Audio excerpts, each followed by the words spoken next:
Hadirin jamaah Jumat rahimakumullah. Pertama-tama marilah kita mengucapkan puji dan syukur kehadirat Ilahi Rabbi Allah Subhanahu wa taala yang telah melimpahkan segala karunia dan nikmat-Nya dalam kondisi wabah virus COVID-19 yang masih menggejala. Kita dapat mengikuti salat Jumat dalam keadaan sehat walafiat dengan tetap menggunakan protokol kesihatan COVID-19. Mudah-mudahan wabah virus COVID-19 segera sirna di muka bumi ini. Amin ya rabbal alamin. Salawat dan salam tetap tercurah atas junjungan Nabi Muhammad sallallahu alaihi wasallam yang telah memberikan keteladanan dalam kehidupan ini. Semoga kita, anak cucu kita selalu setia menjadi pengikutnya ila yaumil qiyamah. Pada kesempatan khutbah Jumaat siang ini, marilah kita tingkatkan ketakwaan kepada Allah Subhanahu wa taala agar hidup ini menjadi selamat dan bahagia baik dunia maupun di akhirat kelak. Hadirin jamaah Jumaat yang berbahagia, di tengah situasi pandemi COVID-19 yang belum sepenuhnya terkendali, kita semua perlu menjadi contoh untuk rela mengurangi kenyamanan peribadi guna mewujudkan kemaslahatan bersama. Rela untuk memakai masker, mencuci tangan dan pakai sabun, menjaga jarak dan membatasi aktivitas sosial yang berdampak pada kerumunan, semata untuk kepentingan kemaslahatan diri dan kemaslahatan orang lain.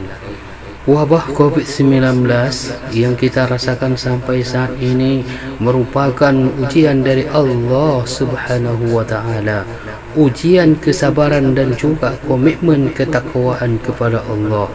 Tidak ada satu musibah pun yang menjadi tanpa seizin Allah Subhanahu wa taala. Sebagaimana firman-Nya, ma asaba min musibatin illa biiznillah wa man yu'min billah yahdi qalbuhu wallahu bikulli syai'in alim. Tidak ada suatu musibah pun yang menimpa seorang kecuali dengan izin Allah, dan barang siapa yang beriman kepada Allah, niscaya dia akan memberi petunjuk kepada hatinya, dan Allah Maha mengetahui segala sesuatu. Kita wajib melakukan ikhtiar mencegah terjadinya penularan wabah COVID-19. Kita wajib menjaga kesihatan dan menjauhi setiap hal yang dapat menyebabkan terpapar penyakit, karena hal itu merupakan bagian dari menjaga tujuan pokok beragama. Sampai hari ini, kita semua warga negara Indonesia, bahkan dunia, masih disibukkan dalam mengatasi pandemi COVID-19.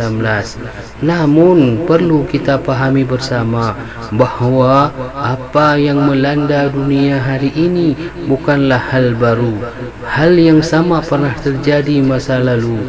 Pada masa Rasulullah sallallahu alaihi wasallam pernah juga dilanda wabah yang beliau sebut dengan ta'un, sehingga kita dapat belajar bagaimana cara mengatasinya. Sebagaimana sabda Rasulullah sallallahu alaihi wasallam, artinya, jika kalian mendengar wabah melanda suatu negeri, maka jangan kalian memasukinya, dan jika kalian berada di daerah itu, janganlah kalian keluar untuk lari darinya. Hadis riwayat Bukhari dan Muslim.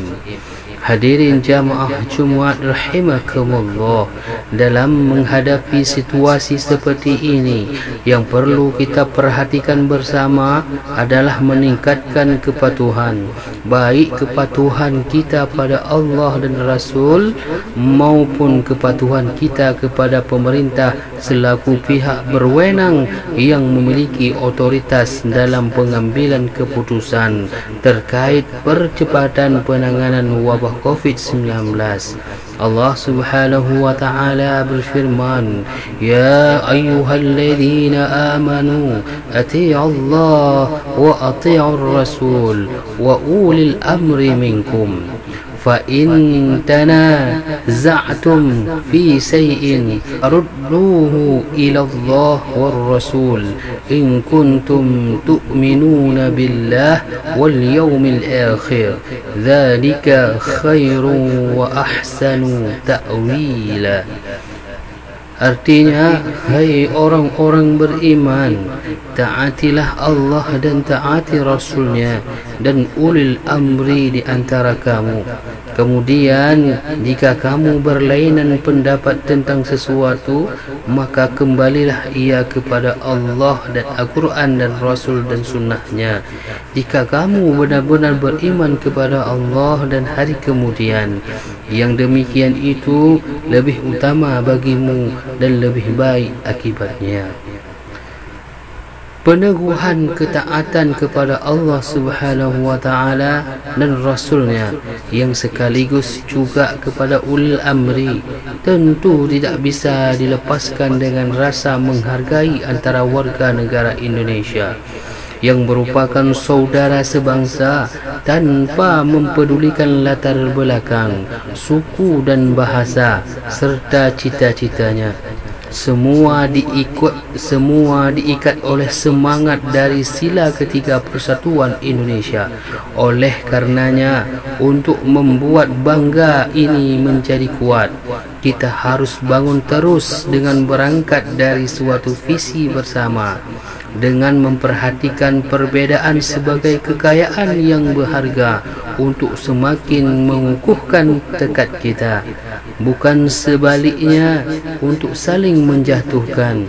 Perbedaan yang terjadi di antara anak bangsa bahkan alasan yang kuat untuk kita saling bermusuhan, melainkan kita harus menghargai perbedaan sebagai cara atau jalan yang ditempuh saudara kita untuk ikut mencapai cita-cita bangsa, yaitu Indonesia.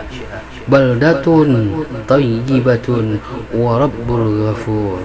Hadirin yang berbahagia, marilah kita sama-sama menghindari sifat sombong dan angkuh dalam menghadapi situasi seperti ini.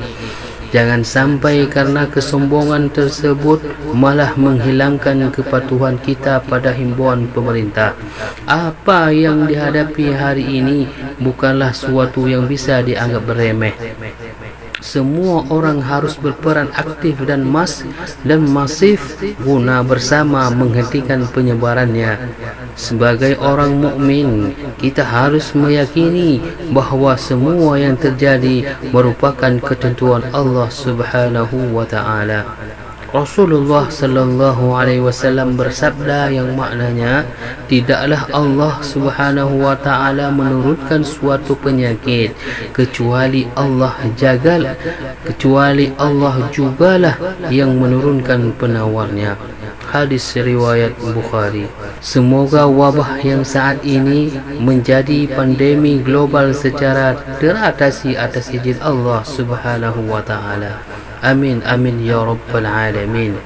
Hadirin sidang jamaah Jumaat yang berbahagia, demikian yang bisa Khatib sampaikan.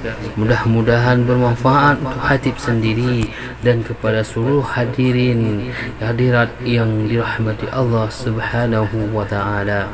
بارك الله لي ولكم في القرآن العظيم ونفعني وإياكم بما فيه من الآيات وذكر الحكيم وتقبل مني ومنكم تلاوته إنه هو السميع العليم.